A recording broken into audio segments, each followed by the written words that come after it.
हमारे डॉक्टर ने हमें कहा है कि आपके लिए केवल इंजेक्शन ही काफ़ी है, या फिर हमें कहा है कि हमें तो सर्जरी की ज़रूरत है, या फिर हमें कहा गया है कि पहले इंजेक्शन ट्राई करते हैं और अगर नहीं हुआ तो फिर सर्जरी पे जाएंगे। पर अगर इंजेक्शन से अगर रिजल्ट आना ही नहीं है तो डायरेक्ट सर्जरी पे क्यों नहीं जा रहे? इंजेक्शन कितने टाइम के लिए काम करेगा? क्या इसे दोबारा लगाना पड़ेगा? ये वो सारे क्वेश्चंस हैं जो साइटिका के पेशेंट्स हमारे पास आते हैं, वो हमसे बहुत कॉमनली रूटीनली पूछते हैं। नमस्ते दोस्तों, मैं हूं डॉक्टर वैभव गोयल। एक बहुत ही कॉमन क्वेश्चन है जो करीब करीब सभी साइटिका के पेशेंट्स हमसे पूछते हैं, स्पाइनल इंजेक्शन या सर्जरी, हमारे लिए क्या बेहतर है? तो आइए समझने की कोशिश करते हैं इसी सवाल के बारे में। अब इस सवाल का कोई भी एक जवाब नहीं हो सकता है, ना इस तरफ इंजेक्शन की तरफ और ना ही सर्जरी की तरफ। इस सवाल का जवाब इन दोनों के बीच में है, इसे हम समझने की कोशिश कर रहे हैं। तो जब भी कमर से पैर में दर्द जाता है या गर्दन से हाथ में दर्द जाता है तो ये नस के दबाव के कारण होता है, नर्व कंप्रेशन के कारण होता है।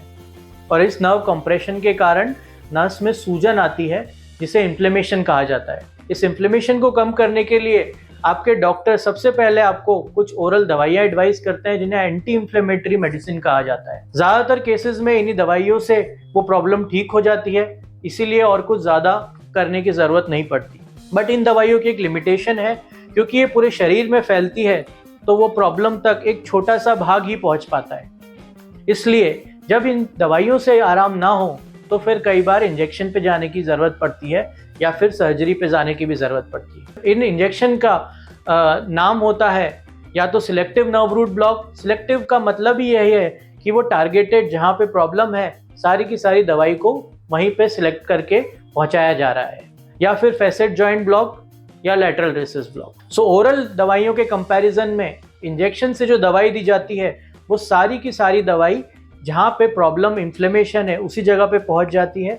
दूसरा, इसके जो दूसरे ऑर्गन्स लाइक लिवर, किडनी पे कोई साइड इफेक्ट भी नहीं होते। अब इंजेक्शन बेहतर है या सर्जरी, ये डिपेंड करता है सिचुएशन पे, हमारी एक्सटेंट ऑफ प्रॉब्लम की सिवियरिटी कितनी है।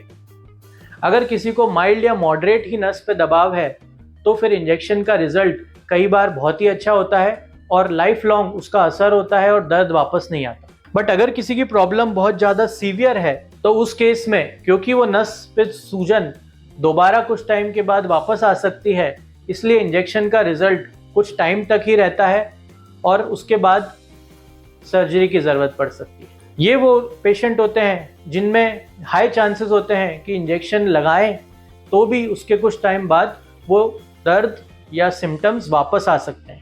अब जहाँ पे ये नर्व पे दबाव सीवियर है, नर्व कंप्रेशन बहुत ही ज़्यादा है, वहाँ पे इंजेक्शन का रोल इसीलिए सीमित हो जाता है क्योंकि वहाँ पे दोबारा इन्फ्लेमेशन और दर्द या सिम्टम्स आने की संभावना बहुत ज़्यादा होती है। इसीलिए उन पेशेंट्स में इंजेक्शन का रोल लिमिटेड बताया जाता है और सर्जरी की ज़रूरत ज़्यादा बताई जाती है। पर कुछ पेशेंट्स ऐसे होते हैं जिनमें सीवियर प्रॉब्लम होने के बाद भी इंजेक्शन का ट्रायल दिया जा सकता है।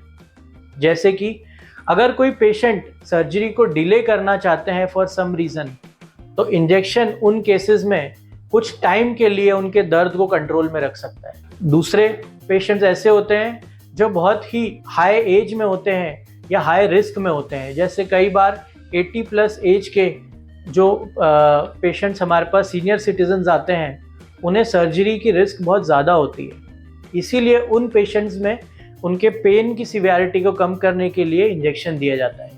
ये इंजेक्शन अगर 6 महीने या साल भर तक भी पेन को कम करे तो उसे हम कुछ टाइम बाद रिपीट भी कर सकते हैं। इंजेक्शन के लिए बहुत ज़्यादा मॉनिटरिंग की ज़रूरत नहीं होती है, सिर्फ 2 चीज़ों का ध्यान रखना होता है कि उनकी शुगर कंट्रोल में रखें, और अगर किसी को खून पतला करने की ब्लड थिनर्स चल रहे हैं तो उन्हें हम 2 दिन पहले बंद कर सकते हैं। तो आई होप हम ये चीज़ को समझ पाए होंगे कि किन पेशेंट्स में इंजेक्शन काम कर सकता है, किन पेशेंट्स में इंजेक्शन के बाद सर्जरी की ज़रूरत पड़ सकती है, या फिर किन पेशेंट्स में डायरेक्टली सर्जरी पे ही जाया जा सकता है।